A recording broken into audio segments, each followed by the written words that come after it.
Where does one begin with American foreign policy? It's very troubled. It creates a lot of problems. I think for as long as I remember, and this now is quite several decades, at least for 55 years of my political memory, the U.S. has been at war, almost nonstop. And this goes with the territory, and we're at war again, because the war in Ukraine is a U.S. war with Russia, in which Ukraine is the territory. Ukrainians are dying, Americans are fighting, funding, and defining the war aims. So this goes back a long time. My political life began marching on the streets of Detroit, Michigan against the Vietnam War. My political awareness began with the Pentagon Papers, which explained that American leaders lied repeatedly about the war, mainly to get to the next election. And Daniel Ellsberg, who leaked the Pentagon Papers, wrote a wonderful essay in 1970, which has stuck with me for 52 years, where he said the quagmire myth and the stalemate machine. And he was trying to explain why the U.S. was stuck in Vietnam. And he said that the usual expression is, we walked into a quagmire.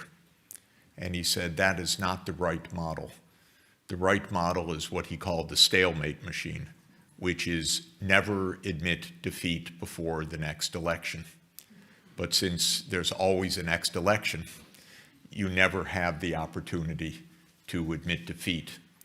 It was only with Richard Nixon's impeachment that actually Gerald Ford was able to end the war in Vietnam. Otherwise, it would probably have gone on for another 50 years if it had been continuous presidential administrations. We specialize in perpetual war for two reasons. One, the wars are almost always a mistake because they are an attempt to address political issues through military means in a completely flawed way.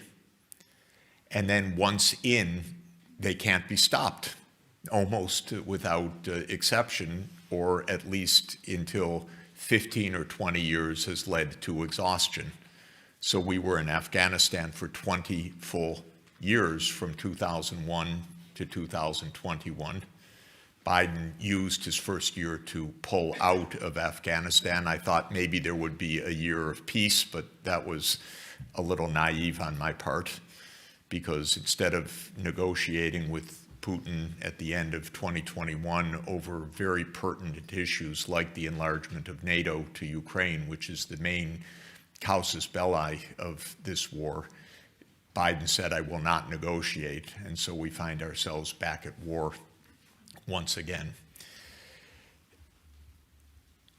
I find all of this deeply disturbing, but am extraordinarily worried that we are about to enter more war in Asia, because we are actually in two fronts now. One is the war in Ukraine, which continues to threaten to expand because, again, the model now is never allow defeat. If anything is on that path, escalate, which is not good when it's two nuclear superpowers. That's a pretty dangerous logic, but that is the prevailing logic. And if you criticize it, you're called a Putin apologist, which I am not, I want to say right at the beginning. I am nobody's apologist. I just don't like perpetual wars and think that we ought to use other means to resolve these issues. But the United States doctrine, unfortunately, is now rather explicit, and that is that to be secure, the U.S. must be the predominant power in each region of the world. So I liken it to a game that I played when I was young called Risk, which is a board game where the aim of the game is to have your piece on every part of the world map.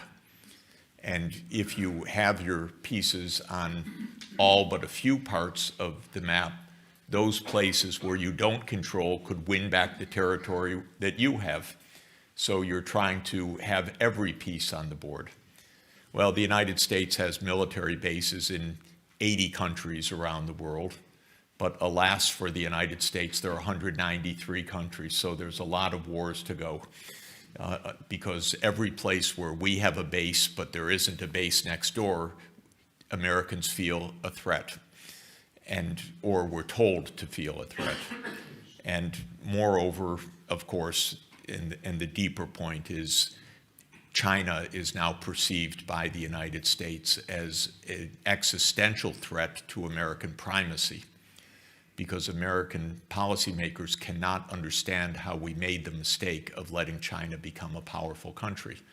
This was not in the playbook.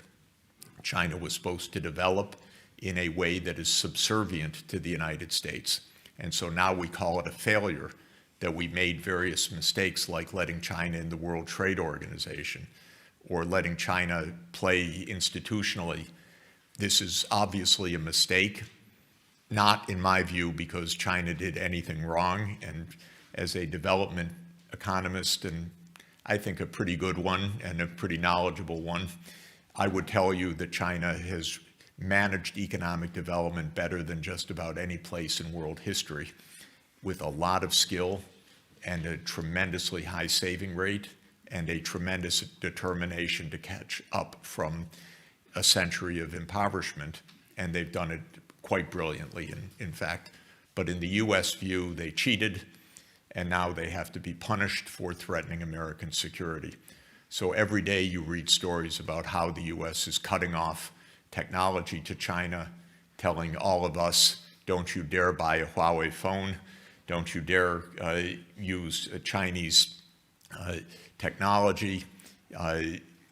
Every day, new companies are listed on the so-called entity list, which is the American enemies list of foreign enterprises. And all of this is to say briefly that we're threatening a second front of war right now. Nancy Pelosi's visit to Taiwan was an exemplar of complete irresponsibility, complete provocation, complete disrespect to another major power, complete abnegation of the one China policy after we had been asked repeatedly, do not go right now. And it's like, in my view, although I have to tell you, everybody hates me for saying it in the United States. I just got more hate mail before I walked on the stage. It's the same kind of provocations that led to the war in Ukraine. We'll talk about that. I'm supposed to say that this is an unprovoked war that started on February 24th because Putin is an irrational madman who thinks he's Peter the Great. That is the official line. This is not how the war started. This is not the background to the conflict. This is not an understanding, nor is it an approach that could possibly end this war safely. This war started when the United States decided it would move NATO to Ukraine and to Georgia. And if you look on a map, the idea quite explicitly laid out by Zbigniew Brzezinski, whom I knew, and who really did not like Russia as a true Polish patriot, was that we could have NATO in Ukraine, Romania, Bulgaria, Turkey, and Georgia, thereby surrounding Russia in the Black Sea, in Sevastopol. And this is, to my mind, just the Second Crimean War, because that was the idea of Palmerston and Napoleon III, and we're at it again. Boris Johnson fantasized that he was Palmerston. I don't know what the Americans think, but in any event, I'm worried about a two-front war that continues to spread, because right now, one is not allowed to say one word of what I've just told you in the mainstream US media to have this debate, to discuss the origins of the crisis, to say anything other than we fully support Ukraine, which to my mind means loving them to death, to their death. And I warned the Ukrainians that at the start of this, that they would become the Afghanistan of Europe. And by that I meant years and years of destruction, all in a patriotic call to battle, as opposed to a clear statement that the US will not expand NATO to Ukraine and Russia should get out and we should leave a space between the two superpowers and keep things safe. I regard, by the way, and I'll stop here, Austria's State Treaty of 1955 as one of the great successes of diplomacy of modern history, a demonstration of how actually to make peace with a belligerent counterpart, something that has made this country remarkably successful. And I wish the lesson were understood for Ukraine, because Ukraine could have learned from Austria. Instead, Austria is often told, stop your neutrality.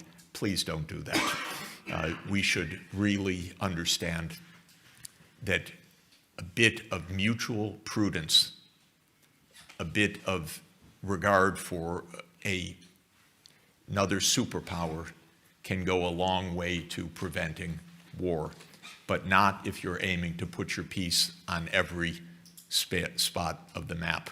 So I'll stop there.